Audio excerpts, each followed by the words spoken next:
Este ano, o Congresso decidiu levar adiante a reforma política, cobrança sempre renovada pela sociedade e velha promessa dos governos. As duas casas do parlamento organizam suas propostas. Vamos ver com a repórter Glauciene Lara como foram os trabalhos no primeiro semestre aqui no Senado. Reforma política, uma demanda antiga para o Congresso. Não é fácil se chegar a uma posição em alguns temas de reforma política.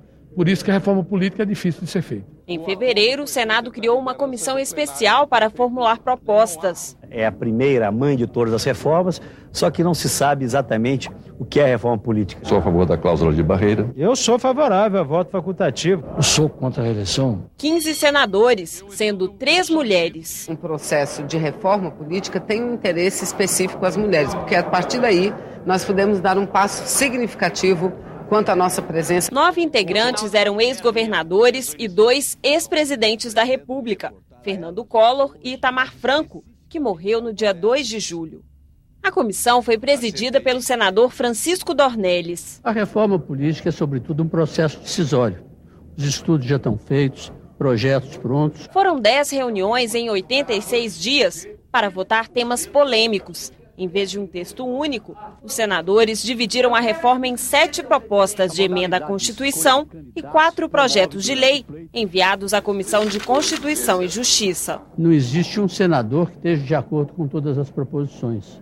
Agora, todas elas refletiram a maioria. Na CCJ, muitas mudanças. Foram rejeitadas a candidatura avulsa, o fim da reeleição e o aumento dos mandatos do Executivo para 5 anos. Os senadores também derrubaram 2 PECs que mudavam a forma de eleger deputados e vereadores. Uma delas estabelecia o sistema proporcional de lista fechada. Os eleitores votariam na relação de candidatos feita pelos partidos.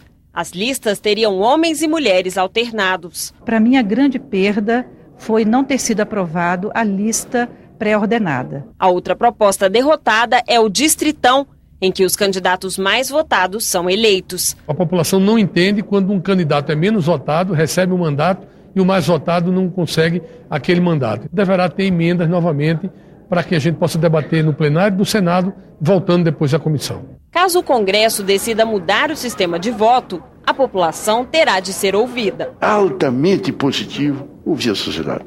Eu acho que isso vai ser um debate muito bom. A comissão também decidiu unificar as eleições para todos os cargos, de vereadores a presidente da República. Aprovou a mudança da data da posse de prefeito para 5 de janeiro, de governador para o dia 10 e de presidente para o dia 15. O fim das coligações na escolha de vereadores e deputados e a redução dos suplentes de senador de 2 para 1. Na chapa fica proibido mulher, marido ou parente até o 2º grau. Nós teríamos apenas um suplente e ele apenas substituiria, não sucederia. Qual é a diferença disso? Ele só assumiria o cargo até as próximas eleições, mesmo em sendo eleições municipais. Essas propostas ainda têm que passar pelo plenário.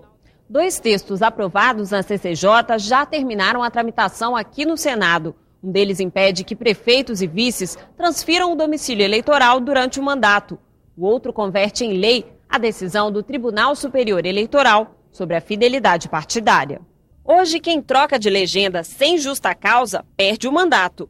Mas, diferente do TSE, os senadores decidiram. Quando se criar um novo partido e alguém que tem mandato resolver ir para aquele partido, perderá o mandato. Na volta do recesso, a CCJ ainda tem que votar 2 projetos.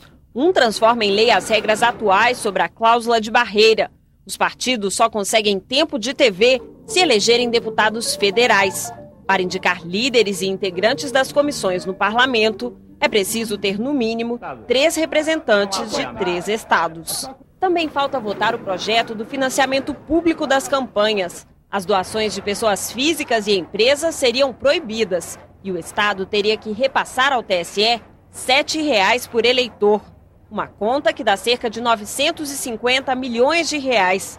Esse dinheiro, somado ao fundo partidário, pagaria as campanhas. Ele assegura que o processo eleitoral seja mais transparente, que evite desperdício de recursos, corrupção eleitoral. Eu, cidadão brasileiro contribuinte, não quero que o imposto, que uma fração do imposto que eu pago, vá financiar a campanha do candidato, porque eu não desejo ver eleito. O presidente Sarney quer terminar a votação dos textos depois do recesso, mas a reforma política não acaba no Senado.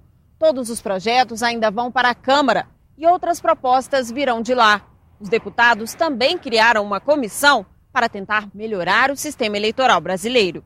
Reforma política é coisa difícil. Nunca nós vamos ter uma coisa ideal. Mas pelo menos a gente não deve parar, a gente deve avançar.